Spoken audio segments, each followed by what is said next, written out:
አቶ ደረጀ ለሳምንታትና ለአመታት ያላሰቡትን እንግዲህ ሰላምስ በመጨረሻ ዱብ እዳውን አውርዳባቸዋለሁ። አንድም ቀን አስበውትና አልመውት አያውቁም ነበር። ለ19 ዓመት እና ለ20 ዓመት ሲያስጨንቃቸው የነበረው የዳጣ ጉዳይ እንጂ በሰላም ውስጥ ያለው ልጅ በሆዷ ውስጥ የተያዘው የኔ ነው ብለው በፍጹም አላሰቡትም። ድንገት ቴክስት በማድረግ እንግዲህ ሰላም ትጠራቸዋለች። እሳቸውም ቴክስት አታድርጊልኝ አላልኩሽም ወይ? ለምንድነው በዳጣ ጉዳይ እንዳይሆን በማለት ይጠይቋታል። እሷ በፍጹም አይደለም ከእንግዲህ በኋላ ልታውቀው የሚገባህ ነገር አለ በማለት ትጠብቃቸዋለች። ምንድነው ብለው ደነገጡ። እስኪ ቁጭ በል አለቻቸው አልጋው ላይ። ሰላም ኧረ እባክሽ ምንድነው አስጨነቅሽኝ? ለምንድነው የፈለግሽኝ? እስኪ ጋሼ ቁጭ በል አልጋ ላይ አንድ ጊዜ በማለት ከመቀመጤ በፊት ንገሪኛ አሉ። እስኪ ቁጭ በልና እነግርሃለሁ አለች። ይኸውልሽ ስለ ዳጣ ብቻ እንዳይሆን አሏት። ኧረ ጋሼ ስለ እሱ አይደለም ዛሬ ስለ ሌላ ጉዳይ ነው አለቻቸው። ምን ይሆን በማለት እንግዲህ ተጨንቀው ቁጭ አሉ። ምክንያቱም ደግሞ ይህ ነገር እያስጨነቃቸው ነበር። ከከድር ቤት ፈጥር በሄዱበት ሰዓት በእናንተ በክርስቲያኖች ሁለት ሚስት ማግባት ተፈቀደ እንዴ ብሎ የጠየቃቸው ጥያቄ እያስገረማቸው ለካ አካባቢ ሁሉ ይሄን በእኔ ነው የሚያወራው በማለት መጥተው ለወይዘሮ ማርታ ይነግሯታል። ወይዘሮ ማርታም ኧረ ደግሞ እንደዚህ ተባልነ ይህን እኮ ነው ያልንህ። ስለዚህ አሁን እኮ ቀጣይ ወር ላይ ትወልዳለች ተብላለች እና እውነታውን እንደምትነግረን እዛ በኋላ ያወራ አውርቶ እፎይ ይላል በማለት ነበረ እየጠበቁት የነበረው። ግን አሁን በሆዴ ውስጥ ያለው ልጅ እንግዲህ ያንተ ነው ደረጀ ስትላቸው አቶ ደረጀ ግራ ተጋቡ። በዚህ መካከል ደግሞ ዳጣ ከወይዘሮ ማርታ ጋር ተፋጣለች። ወይዘሮ ማርታ ዳጣን ጠርተው አባትሽን እስኪያገናኝ ሲሳይን አንድም ቀን እንኳ 19 ዓመት የማይፈልግሽ ምንድን ነው? ላናግረው ፈልጋለሁ ሲሉ አደነገጠች። ከዛም እንዴት ብላ ስልክ የሌላትን ስልክ ትስጥ? ቆይሽ ልደውል ብላ ኧረ በእንደው የሲሳይ ስልክ የለኝ ከማን ልደውል ብላ ስልኬን ላምጣ ደውይ እንጂ ምን ሆንሽ ምን ነካሽ እያሉ ሲያፋጥጧት ግራ ተጋባት። ከዛም በኋላ ሲጨንቃት ወደ አቶ ደረጀ ደወለችና ሲሳይ የሆነ ሰው ላስተዋውቅ እፈልግ ነበር በማለት ስትል እሳቸውም ተደናገጡና ዳጣ በኋላ ደውልልሻለሁ አሉ አቶ ደረጀ። አየሽ አሁን ማናገር አይችልም እትዬ አለቻት። እሺ ስልክ ቁጥሩን ስጭኝና እኔ ላናግረው ስትላት ደግሞ ግራ ተጋባይ። የማንን ስልክ ነው የምሰጠው በማለት ይህ ነገር እንግዲህ ወይዘሮ ማርታ እየተጠራጠረችን ነው ማለት ነው። ብርጌድ ብቻ አይደለችም ብላ አሰበች። ከዛም በኋላ እሺ ግን መጀመሪያ ላስፈቅደውና እሰጥሻለሁ አለቻት። ከዛ ደረጀ እኮ በጣም ነው እኮ የሚወድሽ እንዴት ደስ ስትሉ ሁለታችሁም እስከ ዘላለም እንዳትለያዩ ስትል ኮሆ ብለው ወይዘሮ ማርታ በሳቅ ልባቸው ፈረሰ። ምን አይነት ጥያቄ ነው የምትጠይቅኝ አሉ። እስቲ ቆይ ግን አሉ። እንዴት ለምንድን ነው እንደዚህ ያልሽኝ አሉ ወይዘሮ ማርታም። አይ እንዲሁ አለችና ራሷን ትክስ አረገችና ዳጣዬ አይ እማዬ ልጅ ያለ ወላጅ ሲያድግ እንደሚሰማው ስለማቅ ነው አለቻትና አሉ ወይዘሮ ማርታ። እሺ በቃ አሉ። በቃ ችግር የለውም አይዞሽ አይሰማሽ ዳጣ አለቻት። ቅድም እንደዛ ያፎረርሽልኝ ሻይ እስኪ አፍሊሊ በማለት ያዟታል። ሻሂው የምርሽ ነው እማዬ ብላ እንደገና ሳቀለኝና አፈላልሻለሁ። ሲጀመር የኔ ሻሂ በጣም ቆንጆ ሻሂ ነው በማለት እንግዲህ የሚገርም ሻሂ አፈላልሻለሁ ብላ ለማየ ግን አለች።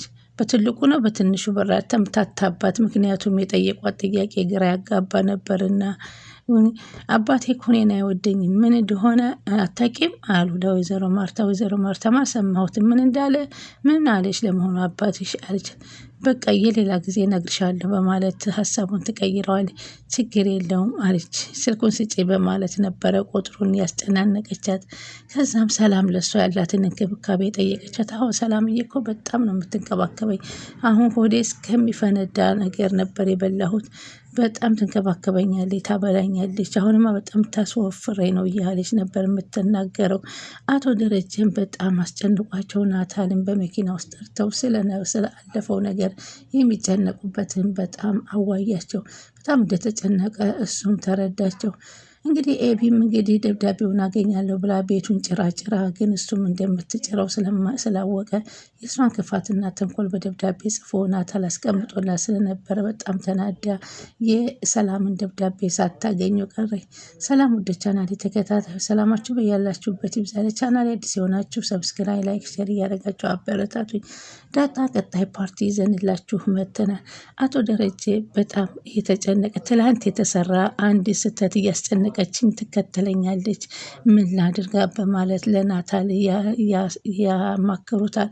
ናታልም ሁሉም ሰው እኮ ስህተት ይሰራል፣ በአንተ አልተጀመረም አትጨነቅ እያለ ነበር ያበረተን እና ትላንት የሰራው ስራ ለዛሬ ህይወት የሚያመሰቃቅልብህና የሚያስደስትህ በጣም ከባድ ነው። ዳጣ አሁን አንድ ወጣት በአንድ ስራ ላይ በቤት ሰራተኝነት ተቀጥሮ ቢኖርም ወይም በእናትና አባቷ ድሃ ሆኖባት ወይ ደግሞ የተወለደችበት ቦታ አመች ስላልሆናት ለኑሮ አለያም ምክንያት ይኖራታል። ግን አሉ እና አቶ ደረጀ እሷ ይህንን ቦታ መርጠው አይደለም ፈልገው አይደለም እያሉ ያስረዱታል።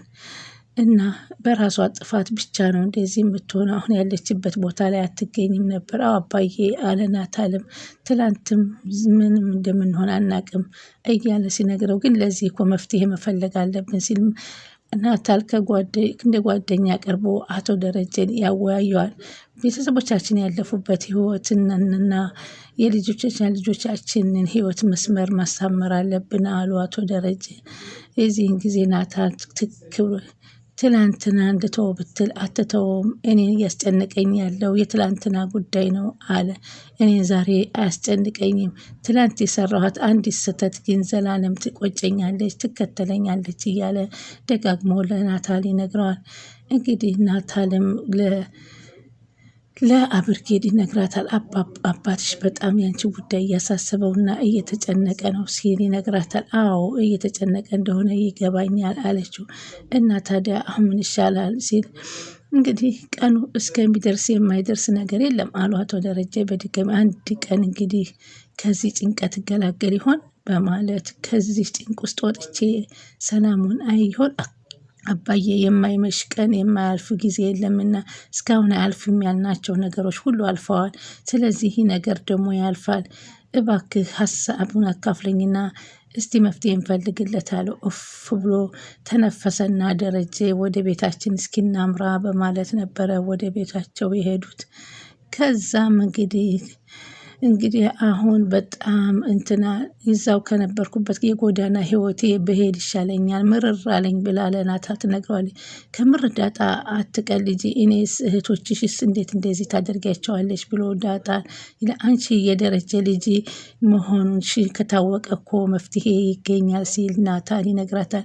እሷ ግን ይህን የመሰለ ቤተሰብ ሲፈርስ ማየት አልፈልግም ናታል፣ እንደዛ ይባልም ናታል አላት። አንድ ጊዜ ብቻ አባትሽ እስከሚናገር እንጂ ሁሉ ነገር ይስተካከላል አላት።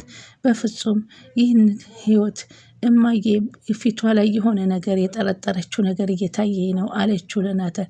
እኔም እማዬ እንደጠረጠረች ገብቶኛል በማለት ናታልም ይነግራታል። በዚህ ጊዜ ዳጣ ከዚህ ህይወት ወጥቼ ወደ ጎዳና ህይወት ብሄድ ይሻላል፣ ምክንያቱም ይህን ቤት መበተን አልፈልግም በእኔ ምክንያት፣ ወይንም እንግዲህ ወይ ትዳራቸው ይበተናል ወይ ከሁለት አንደኛቸው ከደረጀና ከማርታ ህይወታቸውን ያጣሉ ብዬ ፈራለሁ ስትለው በፍጹም ይህን ውሳኔ እንዳትወስኝ እያለ አስጠነቀቃት። እንግዲህ አብርጌድን በጣም ሁሉ ነገር መጎርጎር ተወዳለች እና እንግዲህ ያንን ደብዳቤ አገኛለሁ ብላ ስትሄድ ምንም ያንን ደብዳቤውን ግን አላገኘችውም እና እሱም ተናዶ ወደ እሷ ሄደና አንቺ ነበርሽ ከኔ ክፍል የገባሽው በማለት አብርጌድን ያፈጥባታል። አብርጌድ ደግሞ መነኝን አይደለሁም አለች።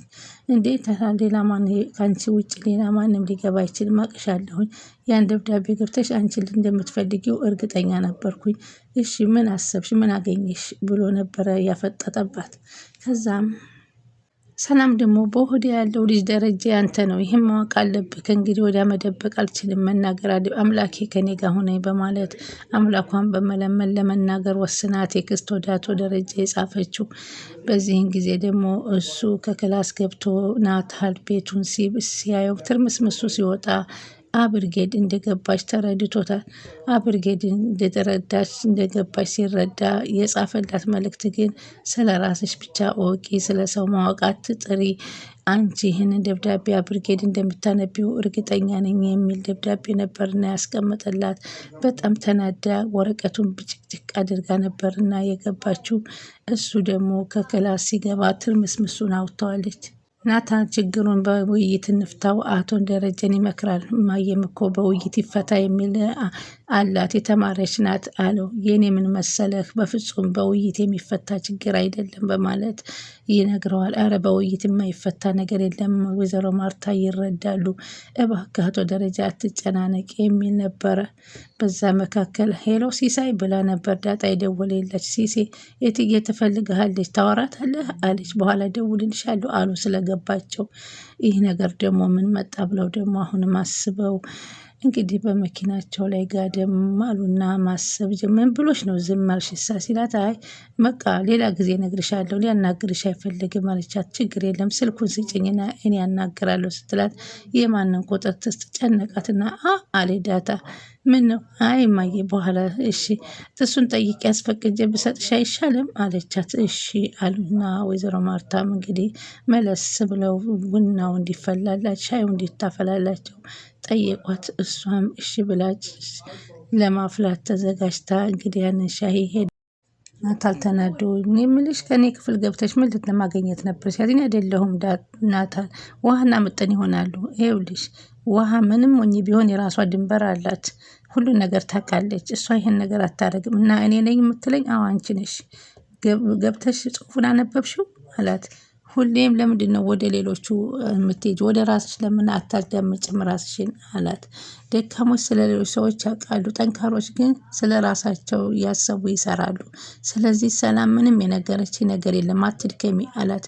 ለምንድን ነው በዓይኔ ያየሁትን ነገር እንደዛ የምትለኝ? ታያለህ እኔ ደግሞ አገኘዋለሁ በማለት ታዘትበታለች።